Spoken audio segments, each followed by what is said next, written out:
चलिए दोस्तों, आज हम देखेंगे विज्ञान की जो शाखाएं हैं उनकी ट्रिक। ठीक है,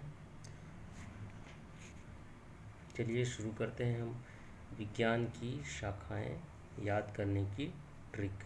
ठीक है, चलिए दोस्तों, सबसे पहले हम देखते हैं न्यूमिस्मैटिक। ठीक है, इसमें दोस्तों सिक्कों का अध्ययन किया जाता है न्यूमिस्मैटिक में। ठीक है, इसके लिए ट्रिक नहीं है, इसे आप याद रखिएगा। न्यूमिस्मैटिक सिक्कों का अध्ययन। अगला है एकोस्टिक ध्वनि विज्ञान। ठीक है, एकोस्टिक ध्वनि विज्ञान। एकोटिक ध्वनि नहीं है। एकोटिक यानी भाई आपका जो कोई भी चीज़ होगा या भी कोई भी आपने कोई इंस्ट्रूमेंट बनाया होगा, इंस्ट्रूमेंट जो होगा उसमें यार इसमें तो ध्वनि ही नहीं है, तो बोल रहा है ये एकोटिक ध्वनि नहीं है। तो एकोस्टिक ये ध्वनि विज्ञान से संबंधित है। ऑर्निथोलॉजी ये पक्षी विज्ञान से संबंधित है। ट्रिक है, और नहीं तो लाज में कम से कम पक्षी तो रख लो। बोल रहे यार लॉज में कुछ नहीं है तुम्हारा, कम से कम पक्षी तो रख लो। तो ऑर्निथोलॉजी पक्षी विज्ञान से संबंधित है। ठीक है, अगला है क्रोमेटोलॉजी। ये फूलों के रंगों के अध्ययन से संबंधित है। क्या? क्रोमेटोलॉजी फूलों के अध्ययन से संबंधित है। और इसके लिए ट्रिक है मैं तो लजा गई फूलों के रंगों की तरह। जैसे फूलों के रंग की तरह रंग रंग के होते हैं फूलों के। ठीक है, तो मैं उस प्रकार से रंग रंग हो गई, लजा गई बोल रही है क्रोमेटोलॉजी। मैं तो लजा गई फूलों के रंगों की तरह कोई बोल रहा है या कोई लड़की बोल रही है, मान समझ लीजिए। ठीक है, फूलों के रंगों का अध्ययन इसमें किया जाता है। अगला है कॉस्मोलॉजी। ये समस्त ब्रह्मांड का अध्ययन इसके अंतर्गत किया जाता है, कॉस्मोलॉजी के अंतर्गत। ट्रिक है काश मैं लॉजिक समस्त ब्रह्मांड का समझ पाता। काश मैं लॉजिक से आपका हो जाएगा कॉस्मोलॉजी, ब्रह्मांड का समझ पाता। ठीक है, समस्त ब्रह्मांड का समझ पाता, तो ये समस्त ब्रह्मांड का अध्ययन हो गया। ठीक है, अगला है नेफ्रोलॉजी, गुर्दा का अध्ययन। नेफ्रोलॉजी में गुर्दा का अध्ययन किया जाता है। ना फाड़ लूजी गुर्दे को। भाई जो गुर्दा होता है वो क्या है? लूज है, ढीला है, उसे आप क्यों फाड़ रहे हो, है ना? न फाड़ो, ने फाड़ो। नेफ्रोलॉजी गुर्दा का अध्ययन। मायोलॉजी मांसपेशियों का अध्ययन। मायोलॉजी मैं लॉज में मांस पेश कर रहा था। मैं लॉज में क्या पेश कर रहा था? मांस, जो खाने का मांस होता है ना, वो मांस पेश कर रहा था मैं लॉज में। ठीक है, तो मायोलॉजी मांसपेशियों का अध्ययन। ठीक है, मायोलॉजी मायोलॉज में से हो गया मायोलॉजी, और मांसपेशियों से मैं मांस पेश कर रहा था।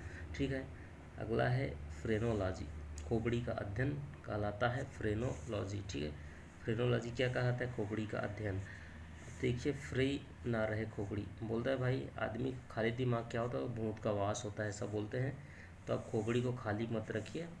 ठीक है, कुछ ना कुछ गुनगुनाते रहिए, कुछ और कुछ अच्छी अच्छी बातें सोचिए या करिए, लिखे पढ़िए कुछ भी, तो लेकिन खाली मत रहने दीजिए खोपड़ी को ऐसा बोल रहा है। ठीक है, तो फ्रेनोलॉजी खोपड़ी का अध्ययन। फ्री न रहे खोपड़ी, फ्री न रहे से आप फ्रेनोलॉजी, खोपड़ी से खोपड़ी का अध्ययन। हिस्टोलॉजी ऊतक तंतुओं का अध्ययन। ऊतक या तंतुओं का अध्ययन। हिस्ट्री लाजों के उत्कृष्ट। हिस्टोलॉजी में ऊतक तंतुओं का अध्ययन किया जाता है। हिस्ट्री लाजों की उत्कृष्ट है। जो लाजो है उसकी जो हिस्ट्री में पकड़ है वो क्या है? उत्कृष्ट है, बहुत अच्छा है। उत्कृष्ट से ऊतक याद कर लेना, और ऊतक यानी तंतु होता है। तो हिस्टोलॉजी ऊतक तंतुओं का अध्ययन। हिपैटोलॉजी यकृत का अध्ययन। हिपैटोलॉजी में यकृत का अध्ययन किया जाता है। हिपैटोलॉजी में यकृत का अध्ययन किया जाता है। अब हफ्तों लगे यकृत का अध्ययन करने में, हफ्तों लगे यकृत का अध्ययन करने में। हफ्तों लगे से आपका हो जाएगा हिपैटोलॉजी, यकृत अध्ययन करने से यकृत का अध्ययन। एंथोलॉजी पुष्पों का अध्ययन। एंथोनी नामक एक लॉज है, उस लॉज का नाम है एंथोनी, वहाँ पुष्पों से भरा है, यानी जो लॉज है वो पुष्पों से भरा है। कौन सा लॉज? Anthony lodge. तो एंथोलॉजी यानी पुष्पों का अध्ययन। एंथोनी लॉज पुष्पों से भरा है, यह ट्रिक। केलोलॉजी मतलब सौंदर्य का अध्ययन। अब इसमें काली लजाई सौंदर्य, एक सौंदर्य नाम की क्या है? गर्ल है, वो बीते कल वो क्या हो गई? लजा गई, उसको ला जाई। तो केलोलॉजी यानी सौंदर्य का अध्ययन। काली लजाई केलोलॉजी, कौन? सौंदर्य। तो केलोलॉजी में सौंदर्य का अध्ययन किया जाता है।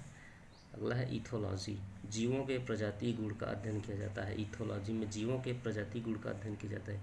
ट्रिक है, ई तो लजाती जीवों की प्रजाति है। ई जो यानी वो जो प्रजाति है वो लजाने वाले जीवों की प्रजाति है, लजाने वाले जीवों की प्रजाति है, ऐसा बोल रहा है।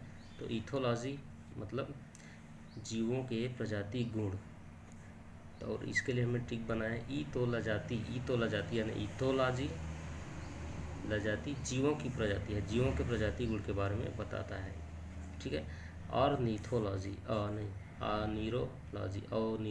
अनीरोलॉजी स्वप्नों का अध्ययन ये कहलाता है। अनीरोलॉजी स्वप्नों का अध्ययन, स्वप्नों का अध्ययन क्या कहलाता है? अनीरोलॉजी स्वप्नों का अध्ययन। अब अवनी रोज तो अनीरोलॉजी अवनी रोज स्वप्न में अध्ययन करती है, स्वप्न में यानी स्वप्नों का अध्ययन। तो इस प्रकार से आपने देखा यहाँ पे लगभग 14-15 ठो आपको विज्ञान की जो प्रमुख शाखाएं हैं उसकी ये हमने पहली वीडियो डाल दिया है। ठीक है, उसके बाद हम अगला वीडियो डाल देंगे अगर आप कमेंट करते हैं तो। ठीक है।